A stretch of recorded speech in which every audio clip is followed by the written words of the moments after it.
Hello and welcome to Portfolio Matters week 89. And what a couple of weeks it's been. But before we get into it, Richard will read the disclaimer. Thank you, Keith. Everything discussed during the Portfolio Matters podcast is for informational purposes only and should not be considered as investment advice. Listeners should be aware that we will be discussing securities that we own or have a financial interest in. Please do your own research or consult a professional investment advisor before making any decisions regarding topics mentioned on the show. A full disclaimer can be found at the end.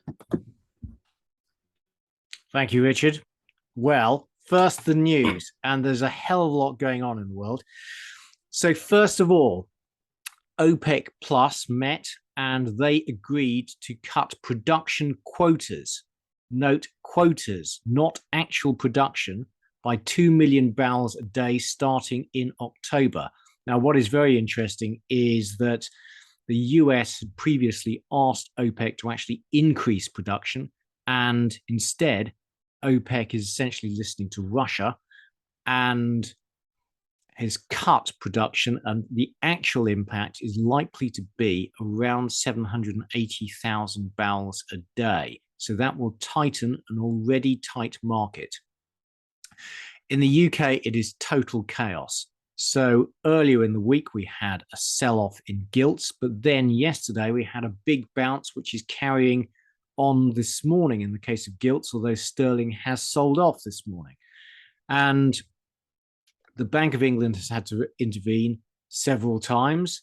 There is currently a great deal of speculation that Liz Truss will reverse her mini budget and stabilize the situation, but we are awaiting events. The Chancellor is apparently flying back from the IMF in Washington to discuss. So the Bank of England has been intervening in bond markets to stabilize gilts, and that is due to end today. So next week, the Bank of England will instead offer pension funds the temporarily expanded collateral repo facility. So the problem is that pension funds find themselves facing margin calls due to their LDIs. Pension funds will now be able to receive cash from the Bank of England in return for good collateral to meet margin calls, which should prevent them from selling gilts. And so the Bank of England will then not need to buy them in the market. I hope that's clear.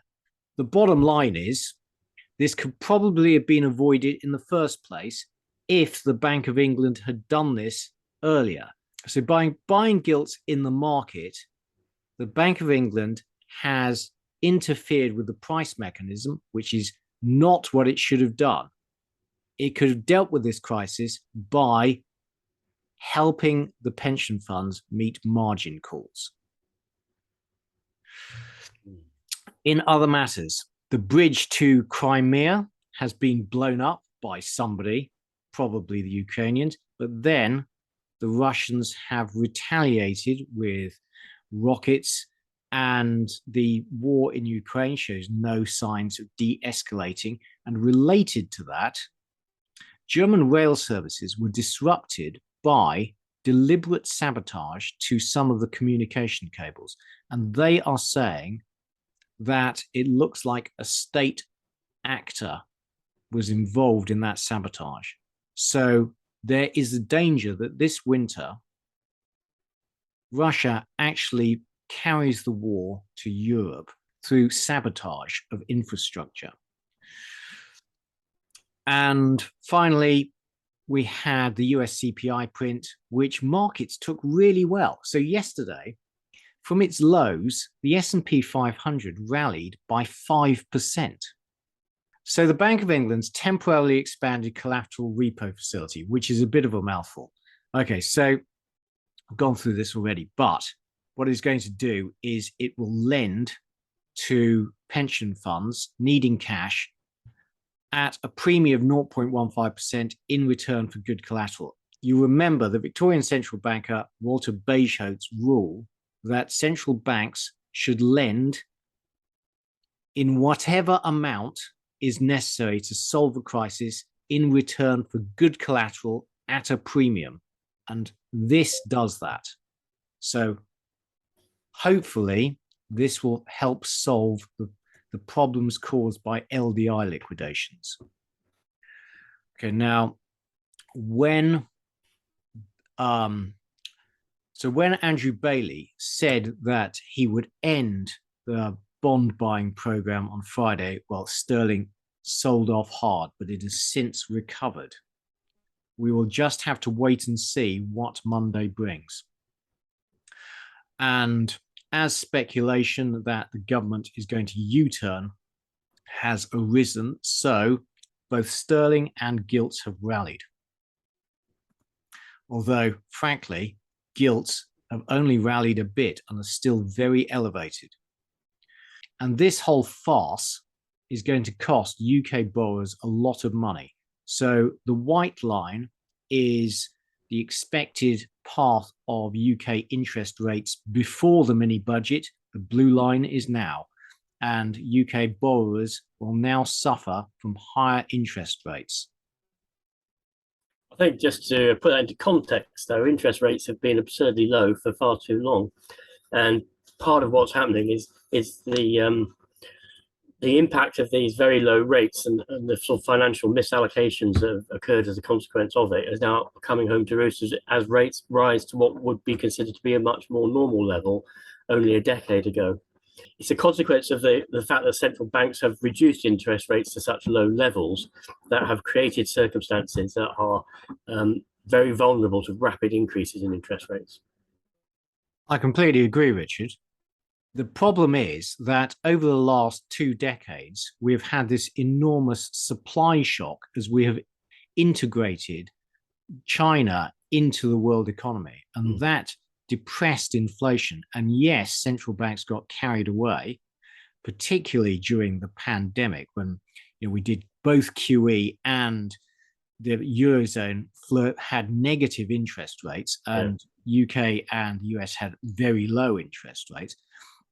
But what happens to all the people who took out very large loans in the expectation that those low interest rates would continue ad infinitum? House prices, etc., are all a function of very low interest rates. Exactly. Now, while we're on this topic, last night I attended a lecture with Mervyn King, who was making precisely your point. He was saying that actually interest rates are returning to normal after what he saw as 20 years of totally anomalous behavior. And he was saying that is good for the economy because he saw the fact that the UK ran a huge trade deficit, in part because we had very low interest rates, which was deterring savers. So we weren't simply, UK wasn't saving enough and we were importing a load of capital. The other point he made, which I thought was really interesting, was that he thought the very low productivity seen in the UK after the great financial crisis was also a function of extremely low interest rates, in that we had misallocated a load of money to tech companies, etc., anything which we thought might work and which contributed nothing to GDP growth because it was just malinvestment.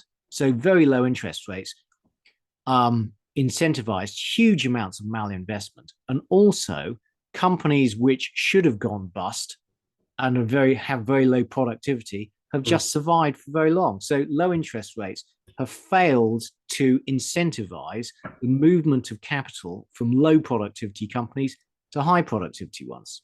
Yeah, and basically it's been because we've got ourselves into this bind that we can't have a recession. If we look like we're going to have a recession, we have to have loose monetary policy, and that manifests itself in QE and low interest rates. And we need to move back to accepting that boom and bust happens. It's part of the natural economic cycle, and it's the way it needs to be. Yes. Be careful what you wish for, Richard. I think it might be coming. Well, I think it is coming, isn't it, Keith? So this is a chart of both UK gilt yields and the pound. And frankly, the UK is behaving like an emerging market. Normally, rising yields support the currency. In the case of the UK, they ain't. And we will see what happens on Monday when the Bank of England stops its bond buying program. And this is the bridge to Crimea. Now, so the destruction of this bridge will disrupt supply chains to Crimea and severely affect Putin's ability to continue this war. But he continues to double down. We'll just have to see how he does that. And that bridge is the only link between Crimea and Russia. I like this. So finally, this is a word cloud created by surveying 1,619 British adults about their thoughts about Liz Truss. It's not going well. It's like Liz Truss word bingo. I used the word incompetent, so I think I win. I'm just looking to see whether there are any positive words in there, Keith. I can't actually see one. The most positive is probably brave. Yeah, no, yes, brave. There was inexperienced. Yeah, but woman, that's neutral. Anyway, moving on to this week's economic data. And there's quite a lot. So we had UK average weekly earnings, and they hit expectations, but that's at 6%. Now, in order for the UK to hit its target of 2% inflation, earnings are going to have to drop towards 2%, or in fact below it, if productivity continues to be negative. The UK unemployment rate fell to 3.5%, so the UK has a very tight labour market. Again, that means the Bank of England is going to have to tighten interest rates to produce some slack in the labour market to get inflation down and earnings down. The UK claimant count, however, rose and beat expectations. So the claimant count was expected to rise by 10,000 in September. It actually rose by 25,000. Industrial production month on month in August missed expectations and fell by 1.8% month on month. The trade deficit, however, beat expectations and was only 7.1 billion in August, and that is still a terrible number. Moving on to the US. Well, the US unemployment rate beat expectations.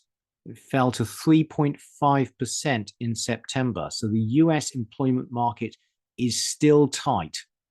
In order to get inflation down and some slack in the bond market, the Fed is going to have to continue raising rates for now. Non-farm payrolls, however, slightly missed expectations. So in August, the US economy created 315,000 jobs. It was expected to create 290,000 jobs in September. In fact, it only created 263,000. Hourly earnings fell to 5%, and that is good news for the Fed. Now, the big news of the week was US CPI numbers, which we had yesterday, and the headline number hit expectations, falling from 8.3% in August to 8.2% in September. The core number, however, was bad. It came in hot. So in August, it was 6.3%. It was expected to rise to 6.4%. It came in at 6.6%. Now, finally, on to China, and these numbers are pretty horrific. So PMIs for China, the services PMI was expected at 54.8, slightly down from August. It came in at 49.3. That is a huge miss. The manufacturing PMI also fell to 48.1. So both services and manufacturing in contraction. We don't have a consensus expectation number for manufacturing. And the composite was expected at 53.1, slightly up in August. Instead, it fell to 48.5.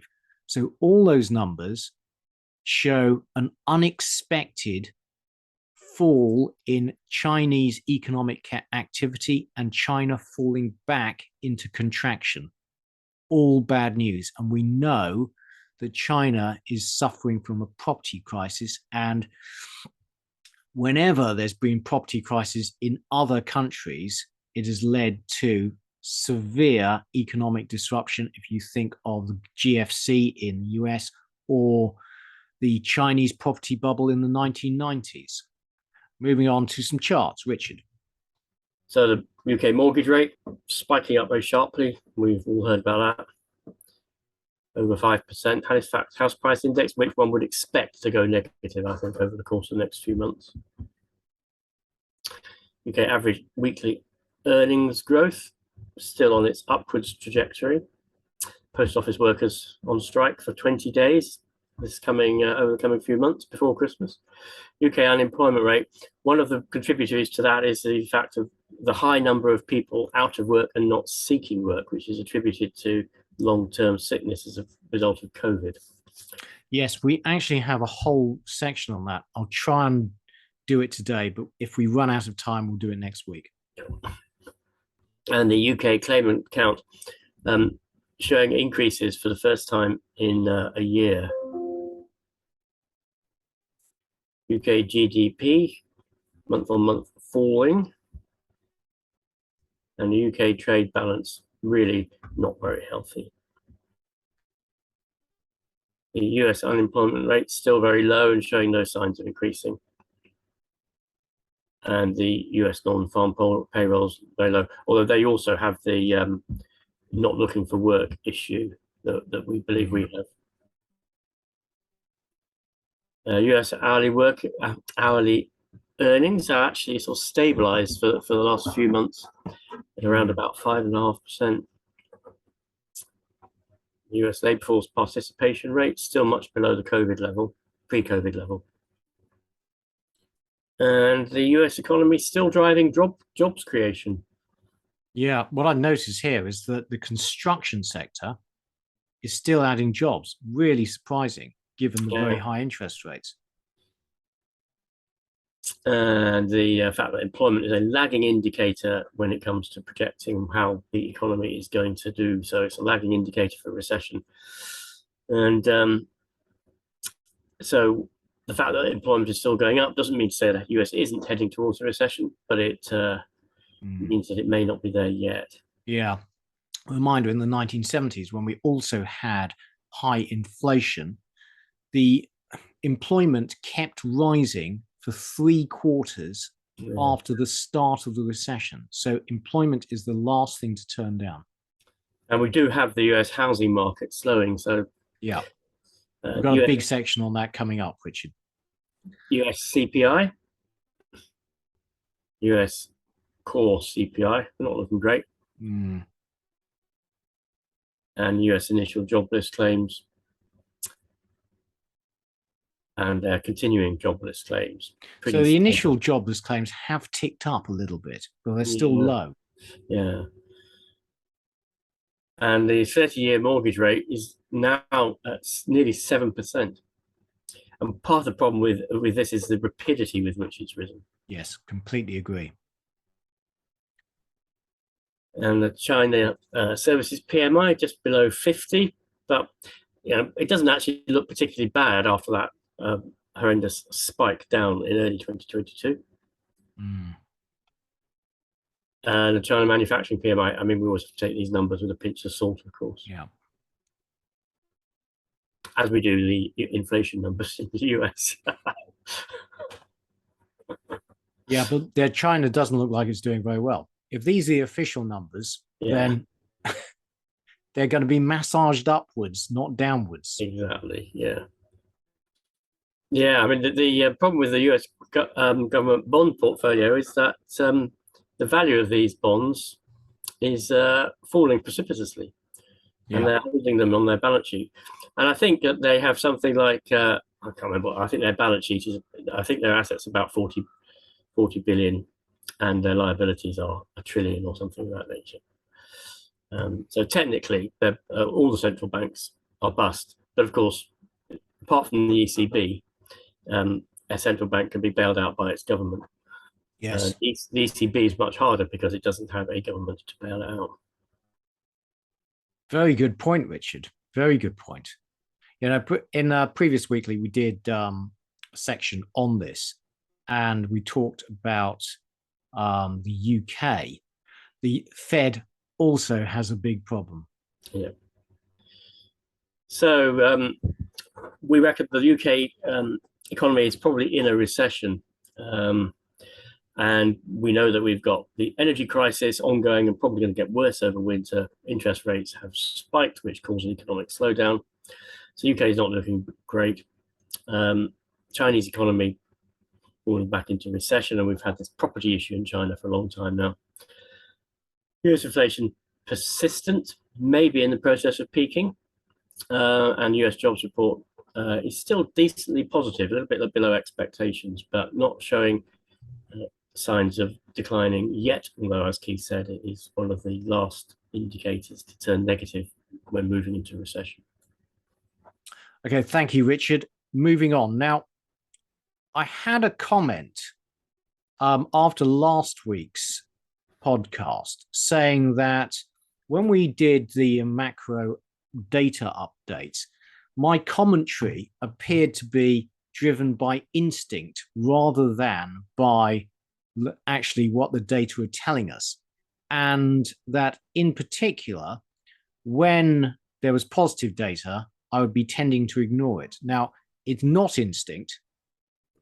What I'm trying to do is fit the data into my overall macro view.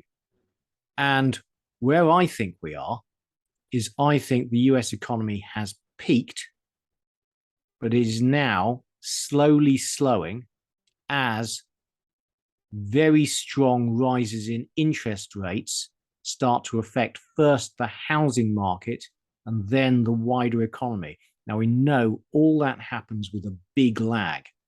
So the weekly data is very noisy, and essentially I'm expecting the US economy to start slowing now, but to slow over the course of the next 9 to 12 months. So when there's a piece of data which contradicts that view, we will discuss it. But the overall picture, as far as I'm concerned, is still very much one in which the world economy is slowing and faces enormous problems. I completely agree, Keith. And I think the other issue is if we have a macroeconomic view, which we tend to agree on generally, and if we start expressing viewpoints contrary to that, we are then effectively suggesting to people that the world is not as we see it. And that's not a safe thing for us to do, and because it can be we can inadvertently be misleading. And our view at the moment is we have to be really, really careful. And if we are inappropriately optimistic, picking up a particular good factor, then we might be undermining that position that we have, which is we need to be really, really careful. Yeah, very good point, Richard. And in Europe, our view all year has been that we're facing an unprecedented energy shock. And we now have the UK, which already seems to be in recession, and Europe, which is entering recession and is facing enormous difficulties. In particular, I'm very worried about Italy.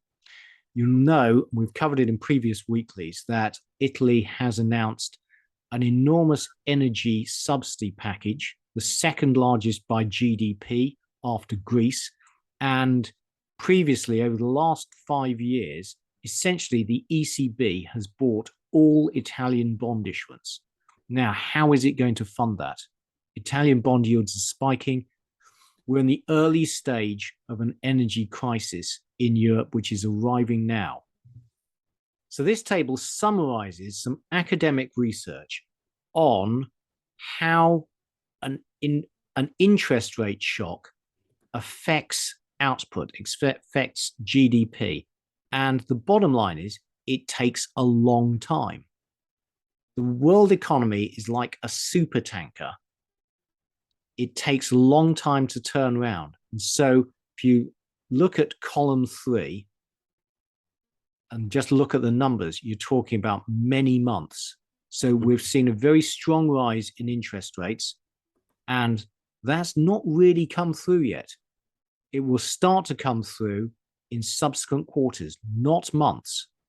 So that is our worldview, basically.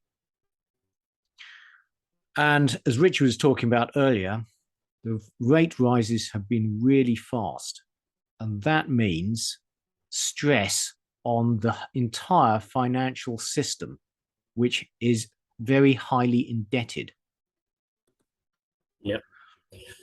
And rising interest rates are leading through to higher refinancing costs from borrowers. Reminder, corporates all loaded up on debt during the period of very low interest rates to fund, amongst other things, share buybacks. Now they're going to have to refinance at higher rates, and that will depress earnings. And yesterday, when I had my call with one of our American viewers, who's a fund manager, he made the point that we are deleveraging 12 years worth of debt increases in just 9 months. That's going to create a lot of stress. And what this chart shows, just look at the red bars. That's the trough of equities, and the blue lines are inflation and the Fed funds rate. The Fed funds rate is the bottom one. What it shows is the trough of US equities has never come before the peak in the Fed funds rate. And we are not at the peak of the Fed funds rate. Therefore, do not buy equities. Simple as that. And there's a reason for that, which is when people buy equities, essentially, equities are valued at the relevant discount rate. And the relevant discount rate is still going up. And people don't know where it's going to stop. And as the discount rate goes up, the value of your equities drops. Yeah. And it's a very, clearly that's a generic viewpoint. There are exceptions, but the market will continue to drop until interest rates peak for that reason, very roughly speaking. And if there's an earnings recession as well, which Keith and I are saying we think there will be, you've got two factors affecting the market. You've got the fact that earnings are dropping and the fact that multiples are dropping. And if you look at a chart of the NASDAQ today, it doesn't look very different to where it looks last week. And it's potentially got an awful long way to go. Agreed.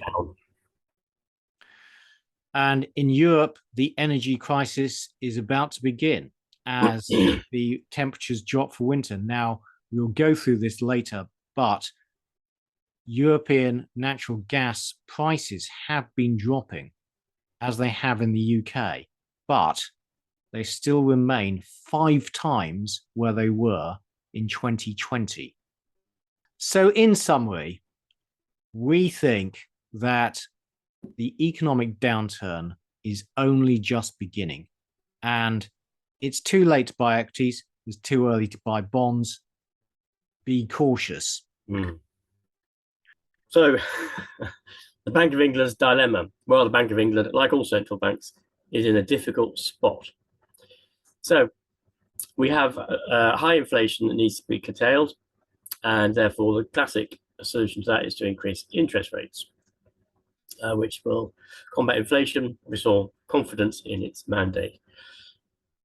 Obviously, will cause stress in the UK mortgage market, who are either unfixed or have a fixed that is ending shortly. And for new buyers who don't have a mortgage, their affordability will have dropped substantially with these increased rates. So that will slow the economy down. Or do they let inflation run hot, which is better for gilts? Well, it's better for gilts in the sense that interest rates are lower, so the gilt prices stay up. So pension funds for example, don't have this issue they've got with margin calls. But as we also point out here, they may sell off because the market anticipates that inflation will be high. And the real return will be lower. And if they don't raise interest rates and we have higher inflation, sterling falls, exacerbating inflation. Basically, they either induce a recession, which causes all of these problems, or they don't induce a recession, which causes all of these problems. Well put, Richard. Thank you, Keith. And of course, whilst personally I agree with the principle that this country has too high a rate of taxation, and that one of the things we need to do is reduce the levels of taxation in this country, and that's not necessarily everybody's view, but that is my view. The turmoil that the stupid manner in which the mini budget has been implemented has caused huge damage to the UK and was very, very foolish. And it's actually quite difficult to see what the outcome will be. But assuming that the mini budget is reversed, which I think it will have to be, because if the unfunded spending is unsustainable, then option two, the central bank of England going more slowly, it may be the most likely one. Yeah. Thank you. But it's a mess. It's a mess. Yeah. Well, later we will go through the UK short and long-term yields as shown by the gilts market. And what you'll see is that over the last day, short-term gilt yields have fallen, but the long end really hasn't very much. And so yields are much higher than they were before the mini budget at the long end. So it's like the UK has taken a big reputational hit, and it will take some time for the UK's risk premium to fall again. Okay, on to one chart. And thank you to our Discord member, Lloydie Paul, for sending this. This is great. So this is the return of various asset classes. And the orange bar is the average investor who don't do well, sadly, does much worse than just equities. And the perennial problem is investors tend to be reactive rather than proactive. And so they tend to buy the equities when they're rising strongly or at their peak, and then sell them when they've fallen sharply. And so hopefully viewers to this podcast do the opposite. That's what we're trying to say. We're trying to predict the economic cycle and the cycle in equities. And we have been saying to get out of equities for many months now, and that has been absolutely the right call. And we are still saying get out of equities. And new section, because it's all apocalyptic at the moment. Good news. And there is some good news, actually. So, did you know that China's forest coverage has increased by 243,000 square miles? That's a lot. That is a great deal, isn't it? In the past 30 years. Did you know that marine algae produce 97% of the world's oxygen? Really? Wow. Well, and given that China is burning vast amounts of coal, you know, that'll make the forest grow faster. I'm trying to put a positive spin on it, Richard. It only gets better, Keith. So, moving on to inflation watch. So, the only change to this chart, the table we've had this week, is the US inflation numbers, where we have CPI 8.2%, which has dropped down from expectations, and core CPI at 6.6%, which is up from expectations. And supply chain disruption appears to be easing. Remember that huge supply chain disruption we had after COVID, and this is showing something similar, which is of course disinflationary, because it means that shipping costs are reducing. Absolutely. And the supply index, which measures supply pressures, is also dropping, which again is disinflationary, and is actually quite a good steady trend there. Yeah. And the ECB estimates that supply chain disruption has been a major contributor to inflation. I have no view on that. They may be right. So they're saying about, what, that's that 25% of inflationary pressures due to supply chains? Possibly so. And sticky inflation is continuing to rise. And I remember a few months ago, the Fed coming out and saying that sticky inflation is low. We don't really need to worry about it. Sticky inflation is now problematic. As we know, core inflation is basically continuing to rise. And the month-on-month change, seasonally adjusted. Yeah, this is a sort of derivative of a derivative almost, isn't it? Well, no, it's the month-on-month change in annualized, seasonally adjusted, but it's showing that inflation actually in the last couple of months has really come down. So when you look at year on year, that includes much higher inflation, much higher monthly numbers from earlier in the year. So actually, inflation may already have come back towards the Fed's target. It's just the yearly numbers are including a lot of very high inflation prints from earlier in the year. Yeah, fair comment, Keith. So the it's only like 30% of the US inflation basket is accommodation costs. The rent index in grey is these are projections, aren't they, Keith? These are projections, yes. So, well, I think what we can clearly see is that the accommodation element of CPI has risen dramatically. So actually, when we say they're projections, the grey line is an estimate. The blue grey line is actually the observed rent index, but pushed forward by 8 months. And the point about this chart is that because the Fed's rent index contains both new and existing rents, and obviously existing rents, let's say they're on a 1 year's contract, they don't change very quickly. So the Fed's rent index tends to follow market rents with a lag of about 8 months.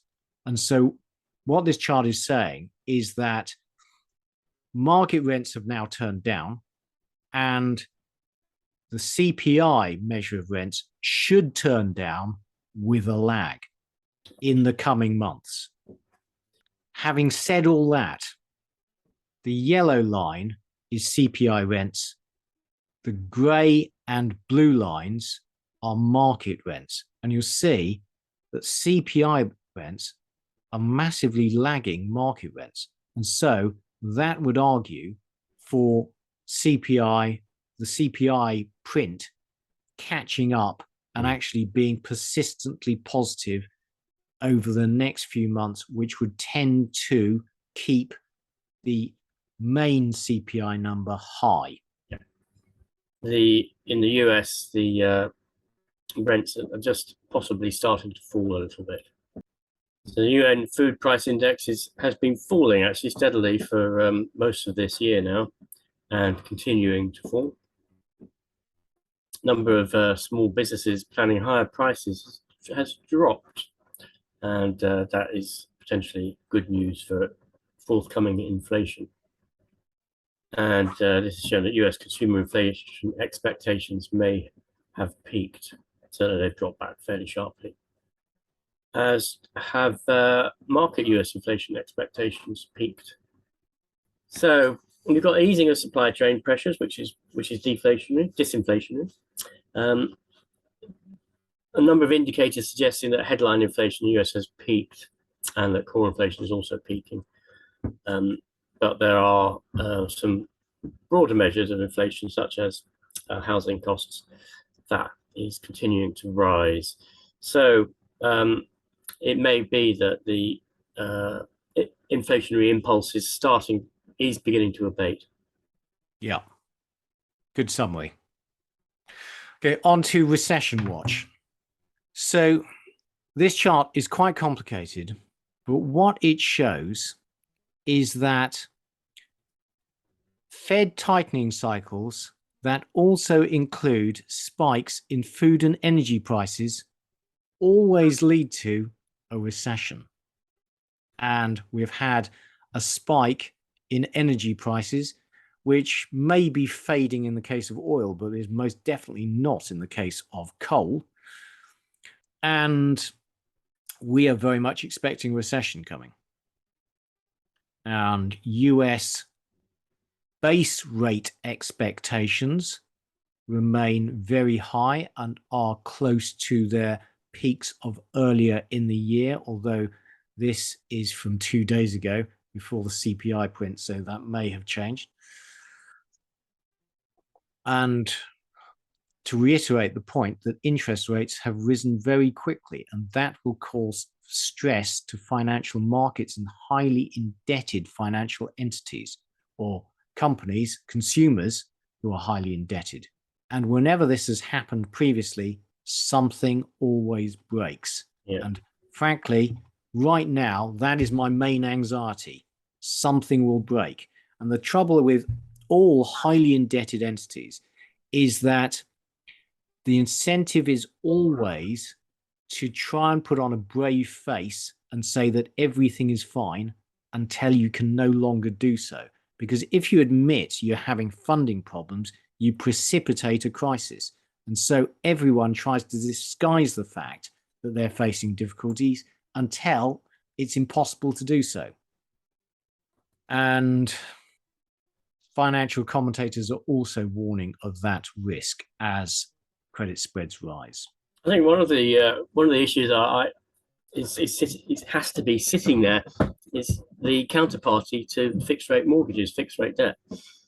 So the counterparties are if you've sold a fixed rate at 1% and you're now paying, somewhere along the line someone's paying 4%, they have to be.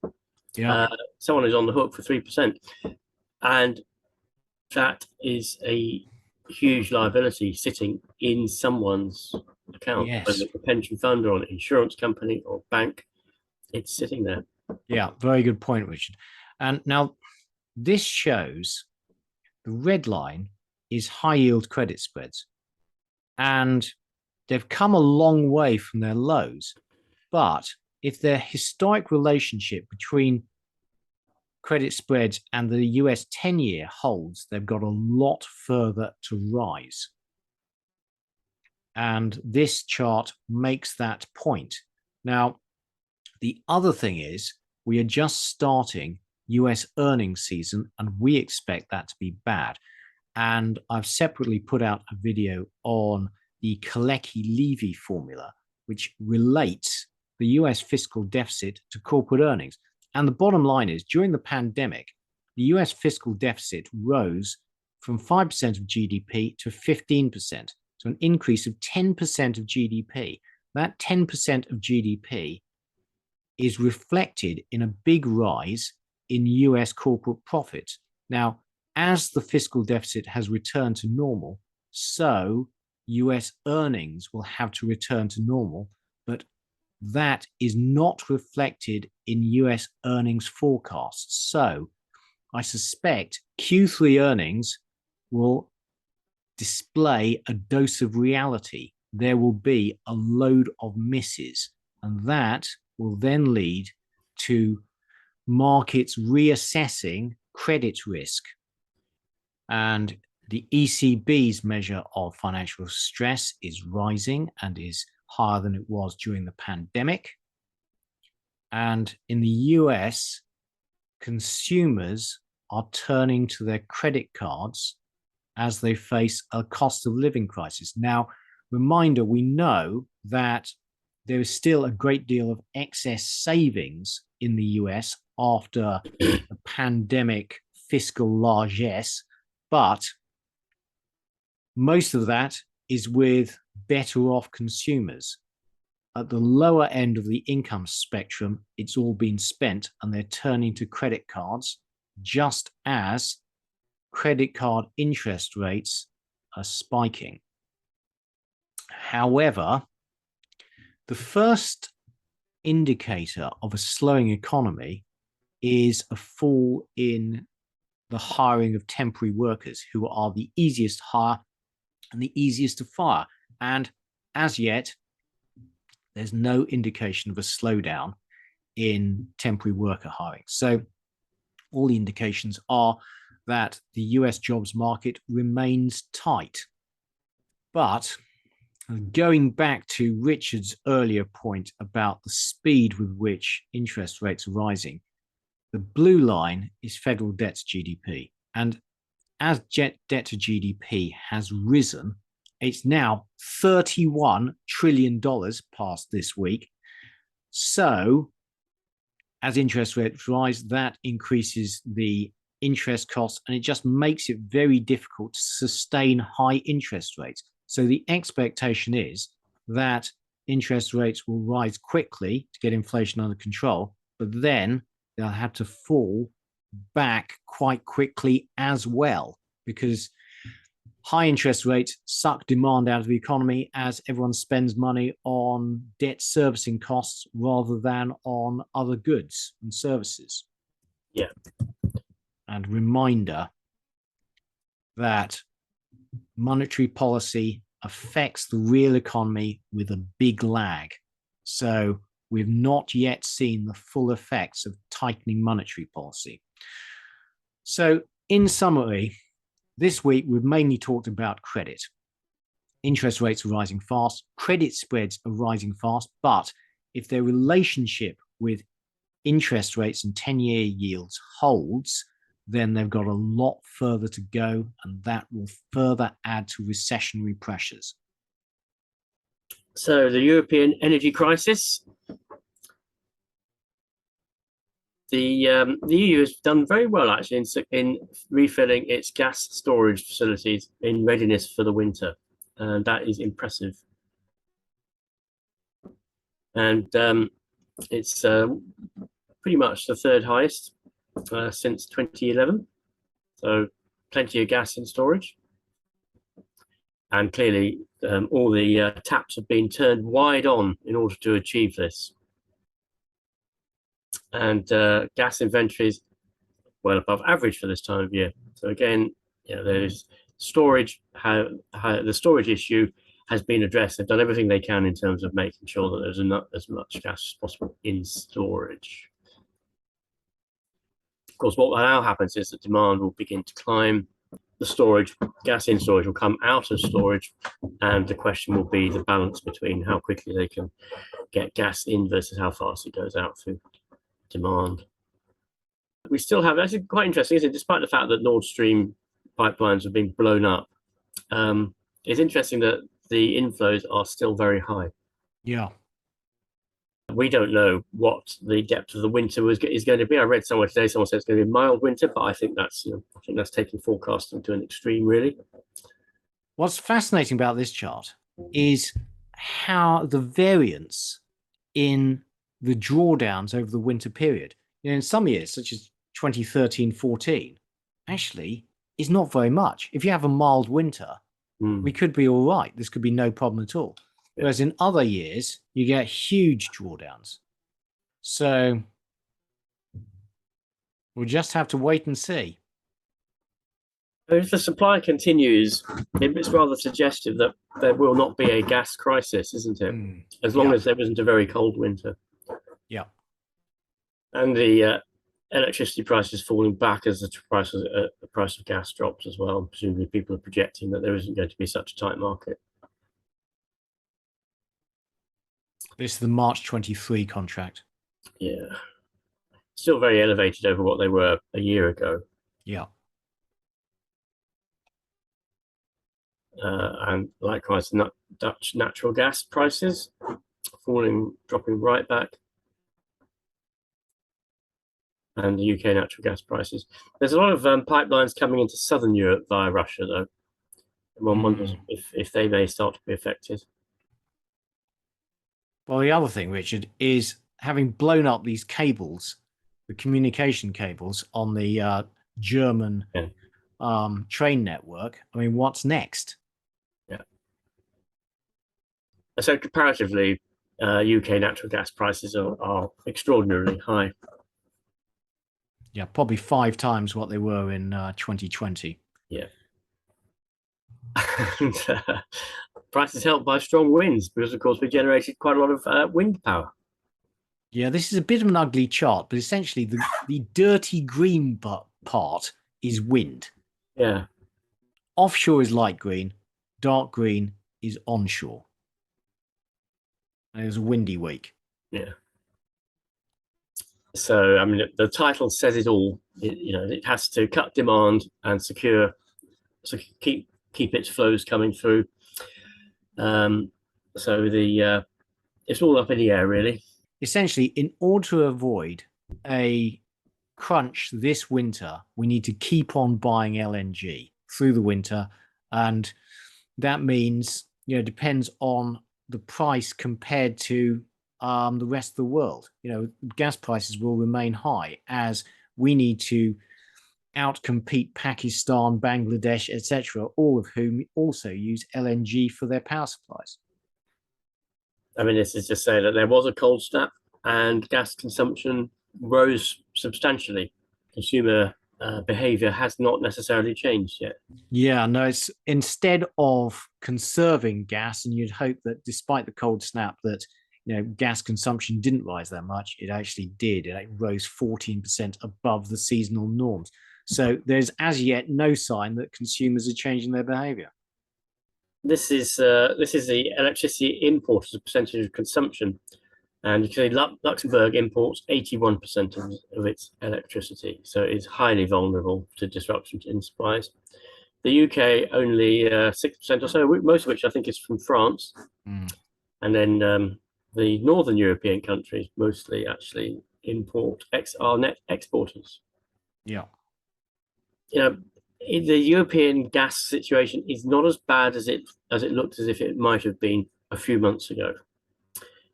Which is good news. And a hard winter would make life very difficult, and maintaining gas flows into Europe is really important. Okay, on to OPEC. So OPEC Plus have announced production cuts. The backdrop to this is OPEC Plus have been struggling to restore their earlier output levels. And in particular, some of the West African countries and Venezuela, for example, are well below their production. So the cuts are the cuts in quotas, not in actual production. And as some countries can't meet those quotas anyway, it will have much less effect than the headline number. So the actual impact is expected to be around 780,000 barrels a day taken off the market starting in November. And so here you see the red line is quotas, blue line, actual production. So OPEC can't meet its current production targets. And this is why these are the numbers for September. And you'll see that the countries that are really missing their targets are Angola. So its quota is 1.5 million barrels a day. It's only managing 1.15, and that is falling.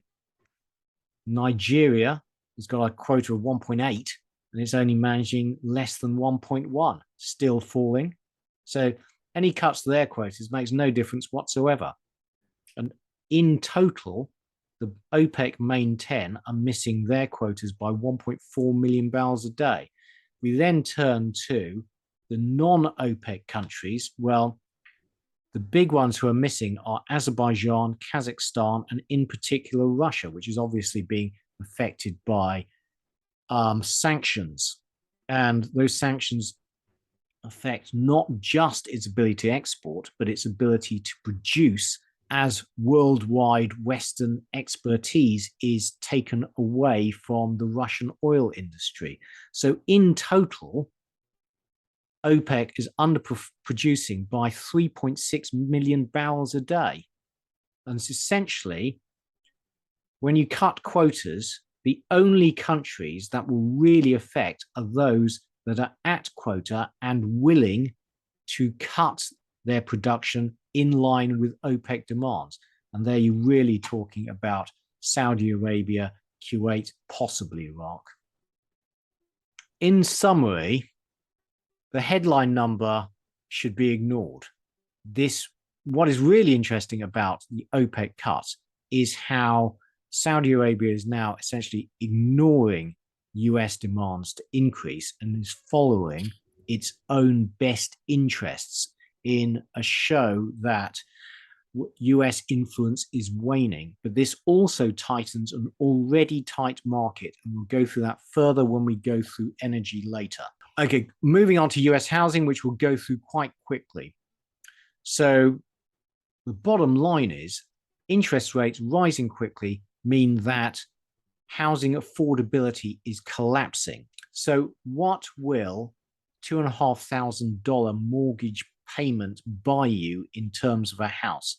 Well, it's 30% lower than in January 2021. So US house prices will have to fall if they're driven by new buyers. But what's very odd is that in October, US house prices actually rose. They ticked up again, despite falling mortgage affordability. And the asking price also rose. Odd. That's despite mortgage payments rising by almost 50% year on year, based on the median house price. This is just simply unaffordable for the most majority of new home buyers.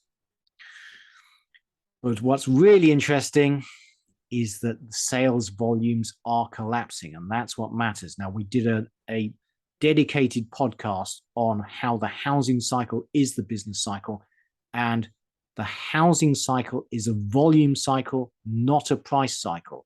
So prices are sticky. They tend to come down very slowly. And what happens instead is that people simply stop buying.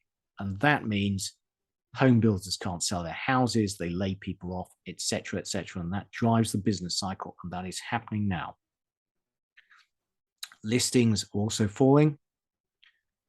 And that means inventories are rising. And it's taking longer to sell a house. And the percentage of houses selling above the asking price is falling, although it's still quite high. The percentage of houses that are dropping their asking price is rising. And the price at which houses actually sold has now dropped below the asking price for the first time. And house buyer demand is falling, down 20% year on year. And house prices have had an absolutely extraordinary run since the pandemic, and that has to unwind now that interest rates are rising quickly. And the speed at which home sales are falling is faster than in the great financial crisis. Mortgage applications are collapsing. So, bottom line, house prices rose in the US over the last few weeks, but that is the only good signal about the housing market. The US housing market is slowing rapidly, exactly as you would expect given rising US interest rates. And we fully expect that to continue over the coming months.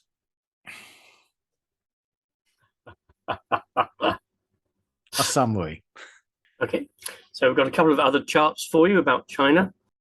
So banking asset growth, which is an extraordinary chart which shows the asset growth by country since 2008. China is the line at the top, and its assets have grown sevenfold since 2008. Banking assets have grown sevenfold. Yeah. When we say assets, We also have to think liabilities.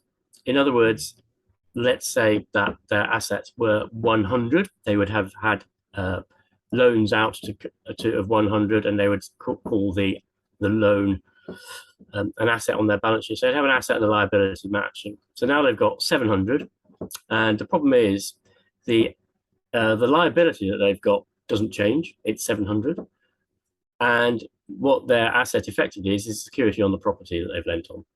And if the price of that property halves, then in effect their asset has halved, because it increases the likelihood that they will never be repaid the loan.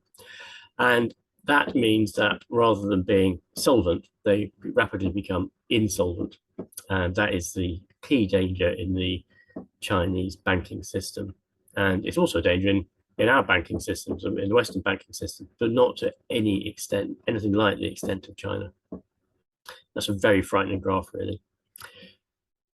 And China total private credit. And it's the line that, it looks like it's a misprint, doesn't it? It's the line that goes straight up. As the commentary says, no country has survived a credit build this large ever. And that means that there will be a financial crisis in China at some point, almost certainly. Yes. Is that time now? Because the point about all these charts, Richard, is the speed with which the credit has increased. And whenever you get credit increasing that quickly, the implication is that they're being not too discerning about who they lend to. There's a great deal of malinvestment. I think it's a general principle, Keith. Fast changes in important things in an economy are bad news. Yes. Very good, Richard.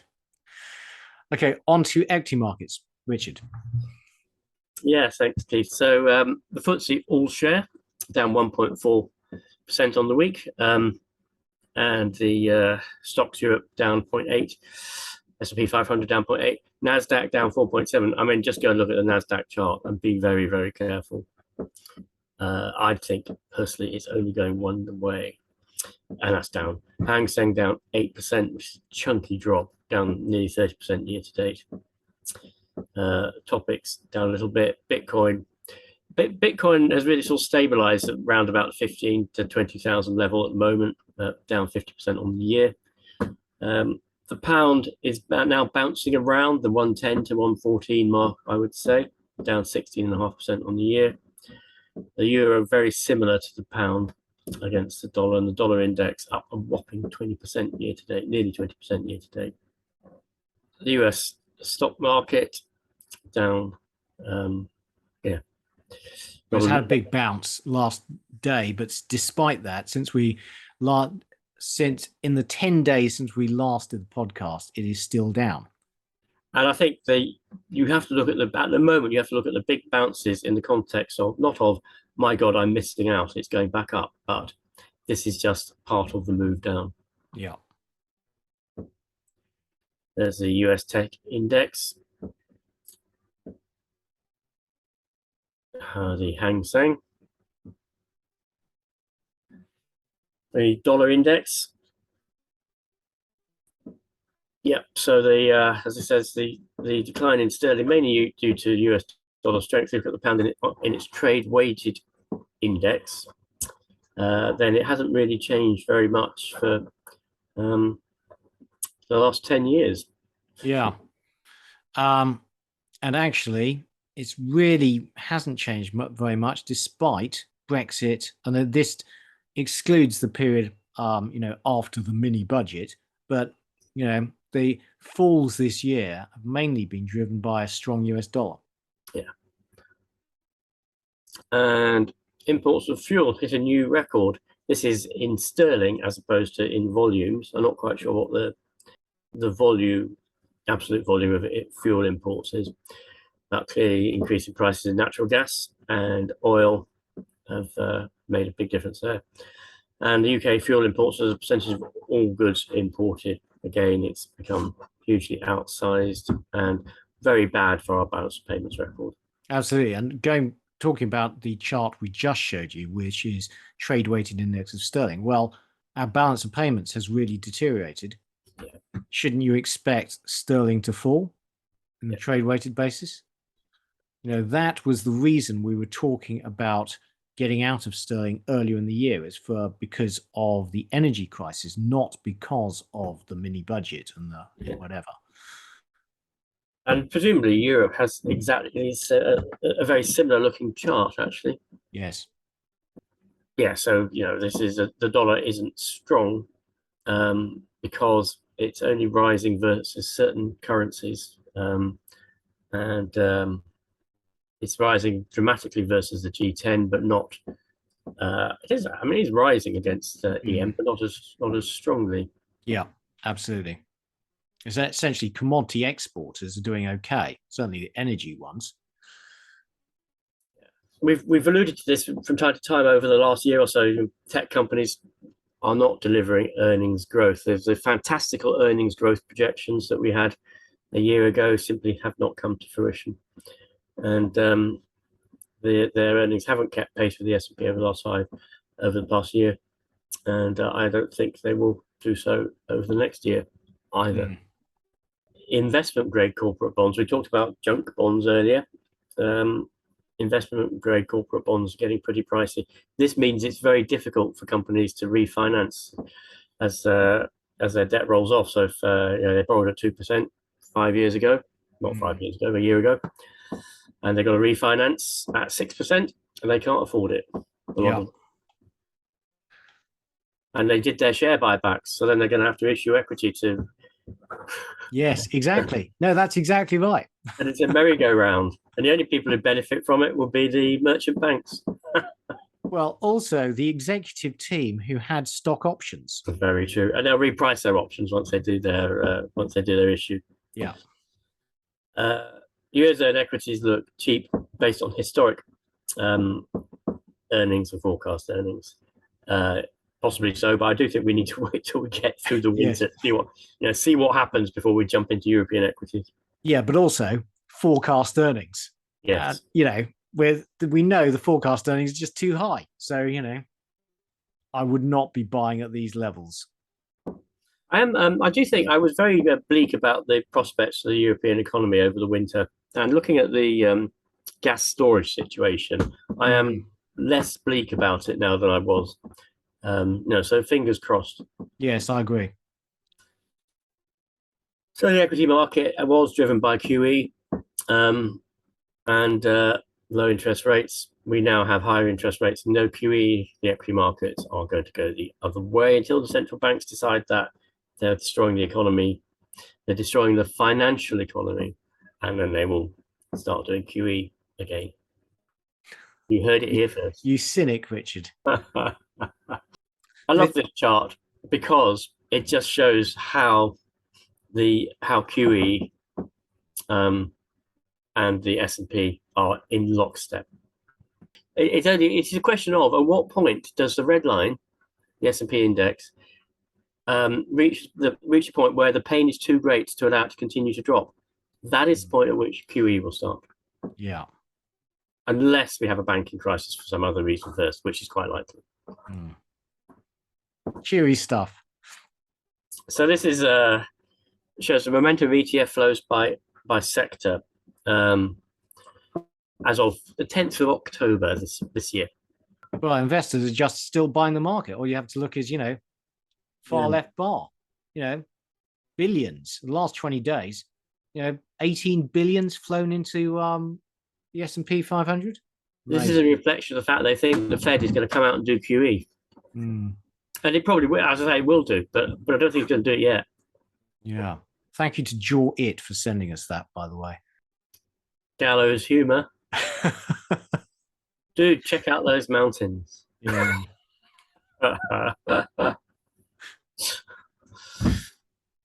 Keith, what's this chart showing us? Well, this chart is essentially, the chart shows the expected earnings for 2022 and 2023.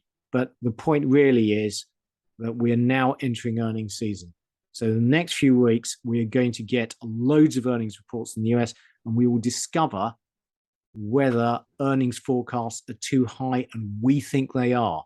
And I think the next leg of this downturn in the equity markets will be driven by disappointing earnings.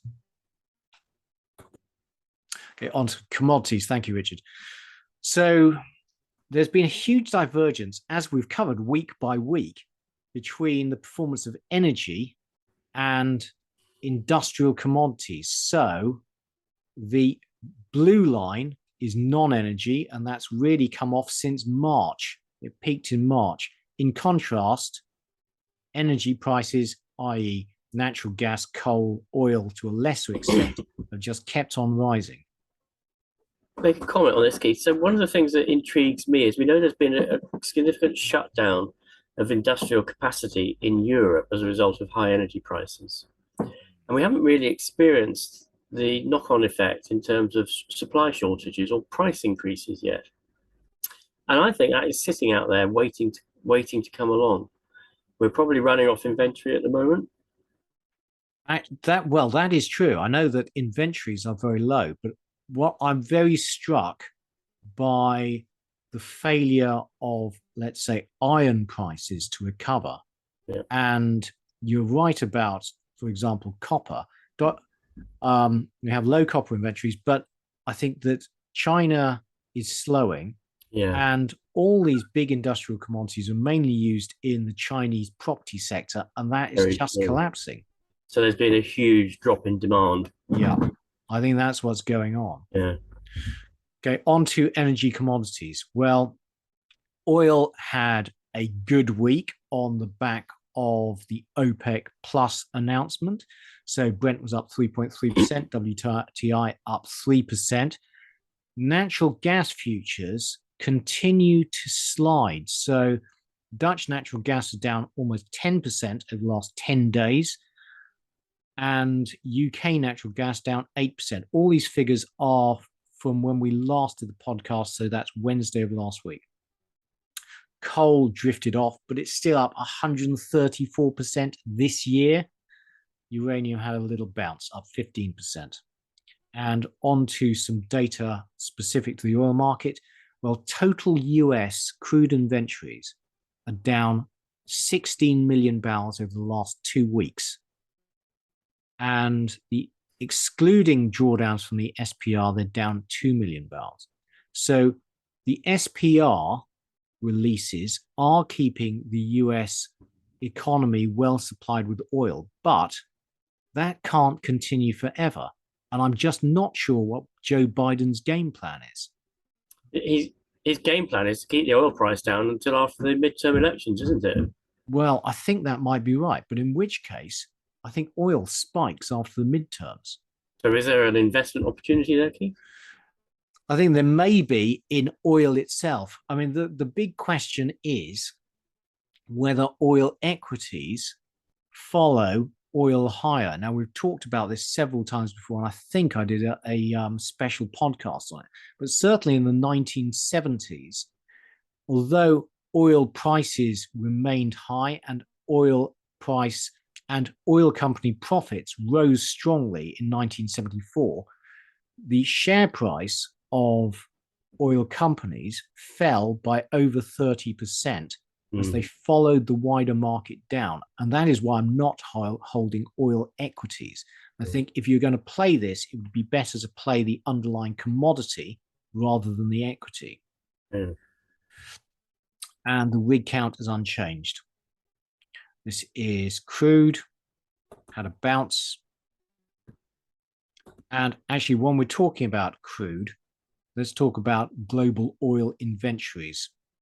So this is US petroleum inventories. They're drawing down relentlessly. Distillate fuel inventories also down a long way. They seem to have stabilized a bit recently. European distillate inventories falling. Singapore distillate inventories seem to have stabilized a bit, but are down towards their lows over the last 20 years. So inventories everywhere are low. In some places, they're still falling, but inventory levels are low. The direction of the oil price, I think, is highly uncertain. If OPEC cuts production more than demand falls, then prices could rise strongly given low inventories. But if demand destruction exceeds the OPEC cuts, then it could fall. I'm very uncertain. In the meantime, the US drilled uncompleted count is falling. So these are wells that have been drilled but have not been fracked and brought into production.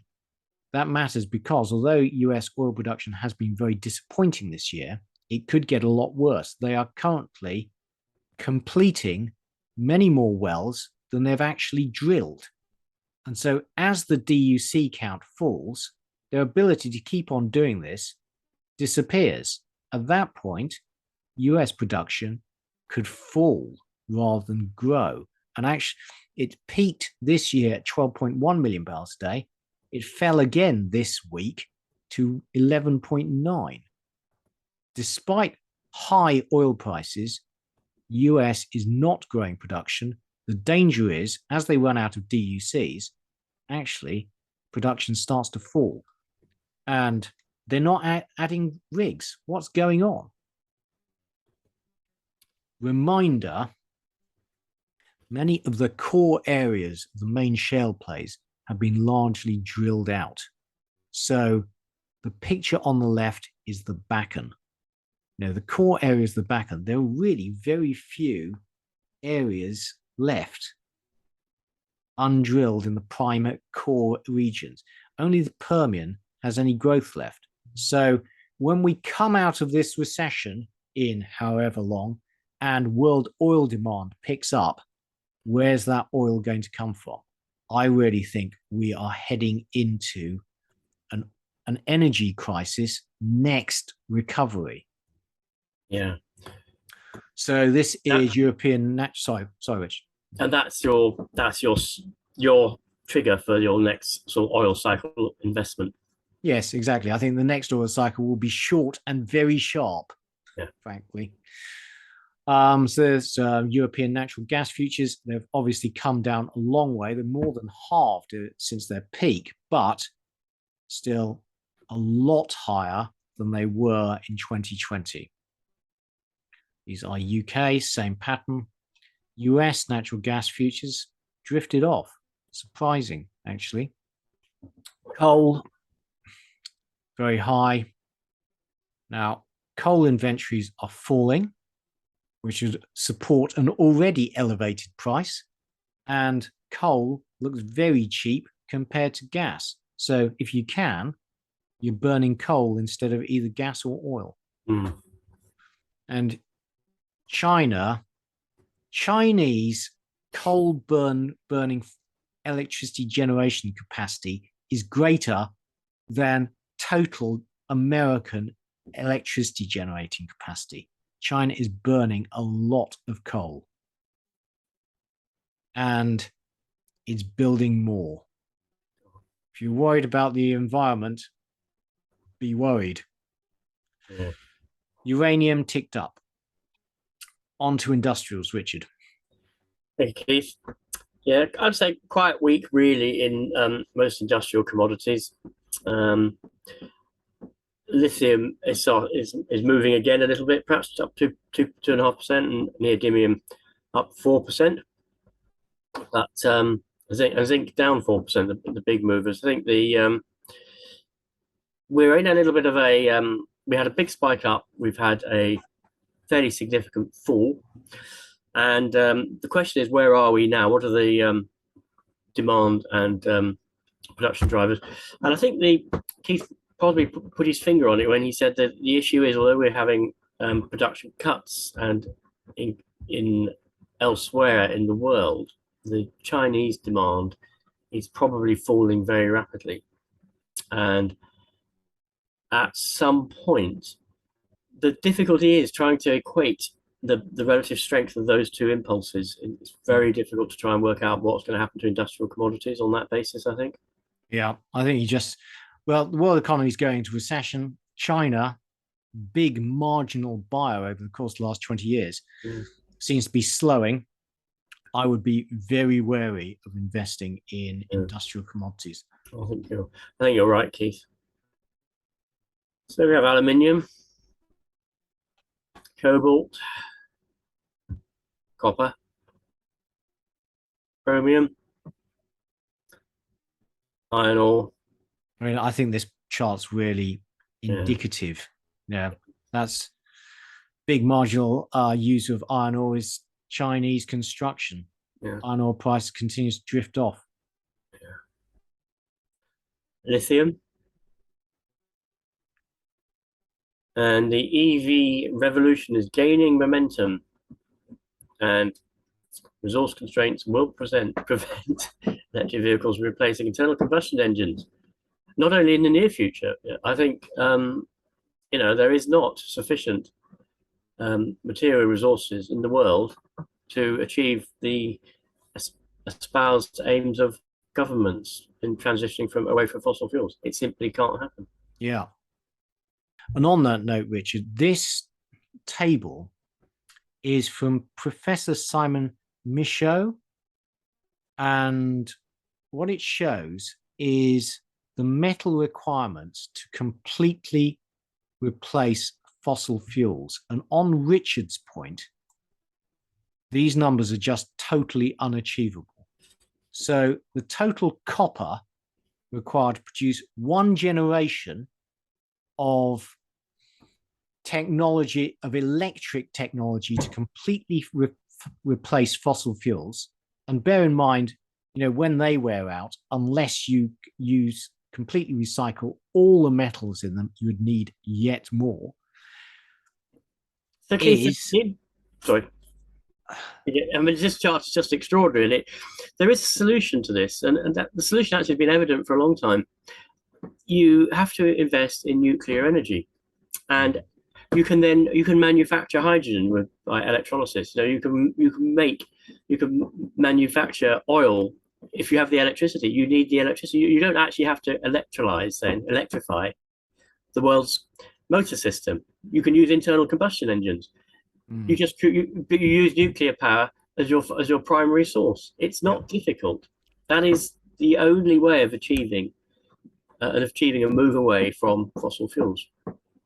Yeah, no, we need to do it sensibly rather than just doing lots of virtue signaling and saying that we can completely replace internal combustion engines with EVs without giving any thought to the process whatsoever. Because the thing is, the moment you start giving some thought to it, you recognize it's very difficult. There are three scenarios. One is we carry on burning fossil fuels. The other one is we cease burning fossil fuels and try to move to this electrification, in which case societies around the world collapse and we go back to a pre-industrial age. And the third is we achieve it through nuclear power. Right. Uranium. We need to add some more funnies to this, Richard, to get the balance. So being optimistic, as long as we can build the nuclear power stations, we'll be fine. Actually, we could use them to scrub carbon dioxide from the atmosphere as well. We could, yeah.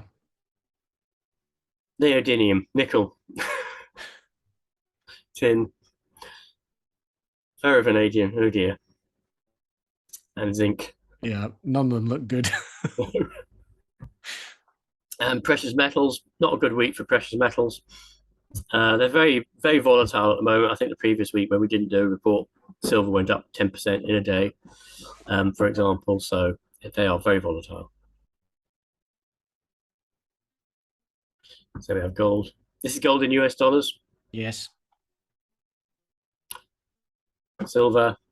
Yeah, that brief bull market didn't last very long. Yeah.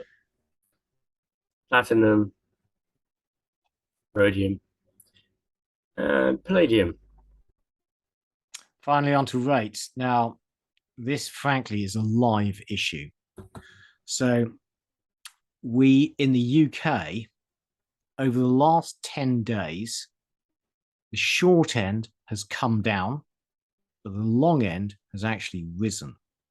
So the UK gilts market is, frankly, very difficult to invest in currently because it is so volatile and there is so much uncertainty. And the sensible thing to do, and frankly, to wait until at least next week and see what happens when the Bank of England stops buying gilts and whether the government will actually U-turn. The market has had a bounce over the last day as it expects a U-turn, but that is far from certain. In the Eurozone, yields also rose. So Greek 10-year now yields best part of 5%, 4.9%. Italian is 4.67%, and that's risen by 40 basis points in the last 10 days. This is the UK 2-year, come off its peak, but still above where it was pre-mini budget. This is the UK 5-year. And as we go through these charts, you'll see the amount they've dropped relative to pre-mini budget is less the further out the yield curve you go. So bottom line is that a long-term risk premium is now being attached to investing in the UK. So the government has done lasting damage to our international credit rating. And turning to Italy, well, liquidity in the Italian bond market is collapsing. And in the UK, gilts have been a total disaster as an investment. Although, frankly, US bonds have not been much better. The total return of the US Treasury market is the black line. The pink line is volatility. And what's really interesting is that the world gilt market, like US Treasuries here, is actually following the UK gilt market. So the shenanigans in the UK is upsetting global bond markets. So the markets are worried that fiscal sustainability everywhere is an issue. Yeah.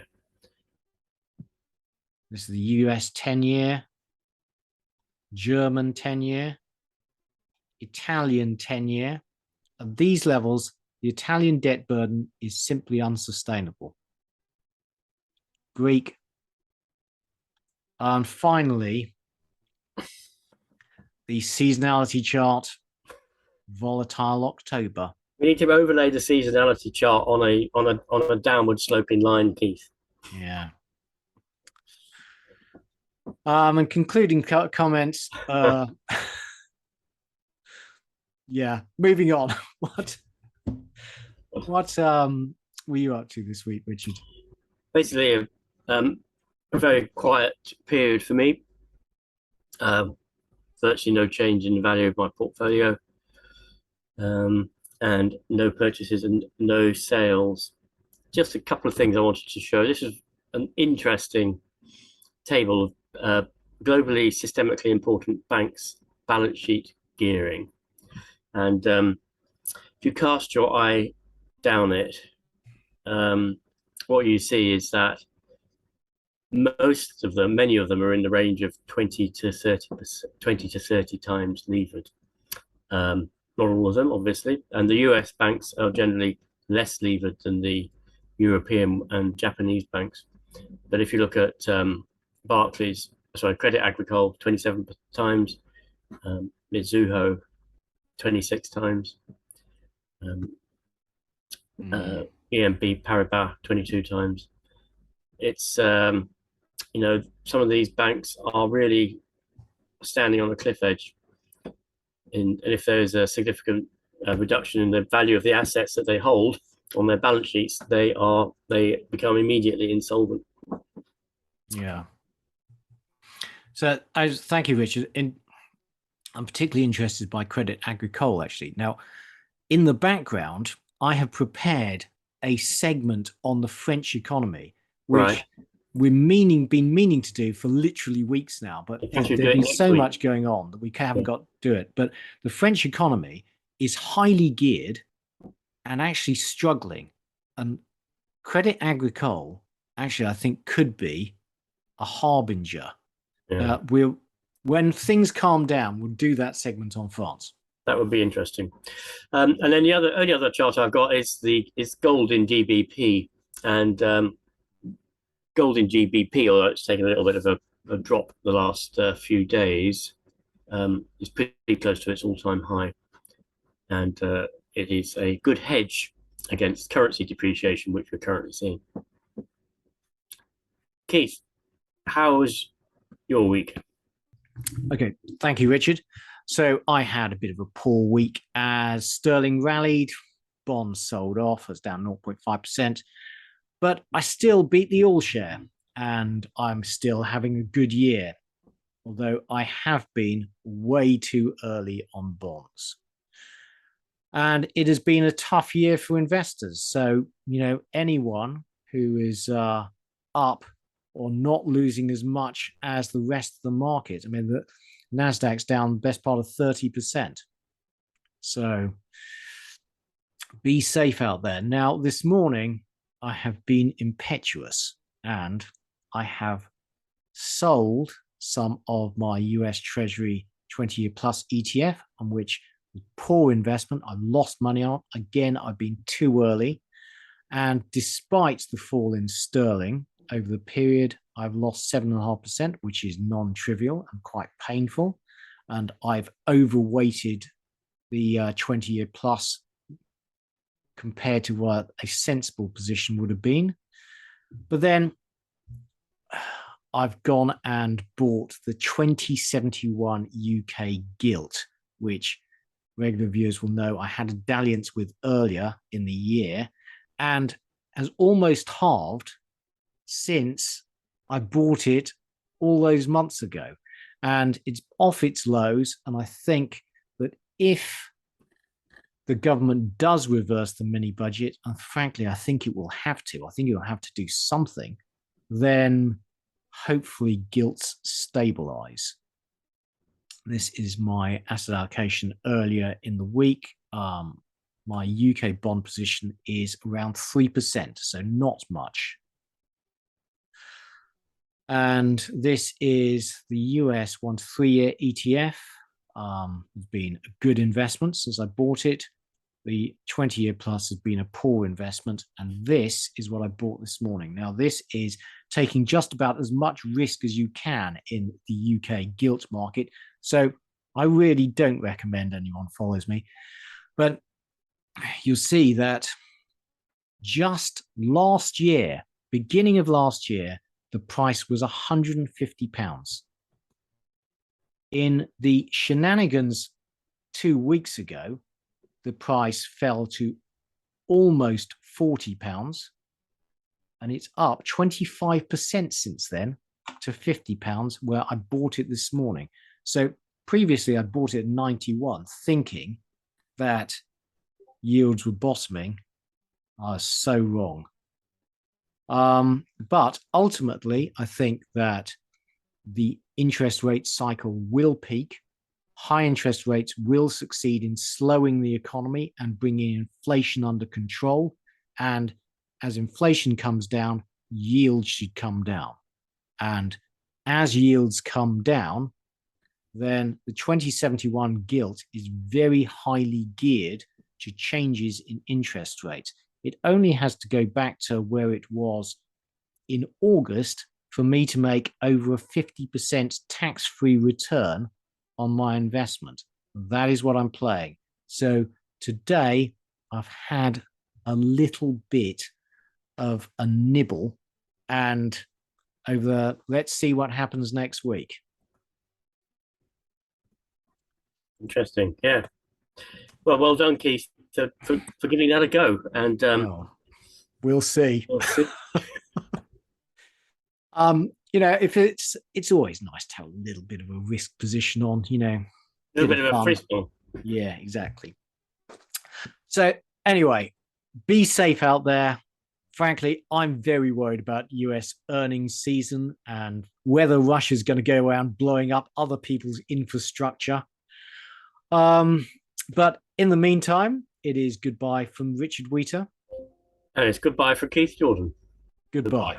Although, also press like and subscribe to the channel. Goodbye. Well done. Full disclaimer. The material and information contained in this podcast is for information and entertainment purposes only and should not be relied upon for making a business, legal or any other decision. We may own or have a financial interest in any securities mentioned. Listeners should conduct their own research or consult a professional investment advisor before making any decisions regarding topics mentioned on the show. Whilst we endeavour to ensure that the information presented on the show is correct, we make no representations or warranties of any kind, express or implied, with respect to the podcast and website or to any information, products, services or related graphics discussed or presented in the podcast or website. Any reliance you place on such material is strictly at your own risk. You are solely responsible for the investment decisions you make. We will not be responsible for any errors or omissions in the podcast or website, including in articles or postings, for hyperlinks embedded in messages, or for any results obtained from the use of such information. Nor will we be liable for any loss or damage, including consequential damages, if any, caused by a reader's reliance on any information provided by the podcast or website. Please do not listen to the podcast if you do not accept self-responsibility for your actions.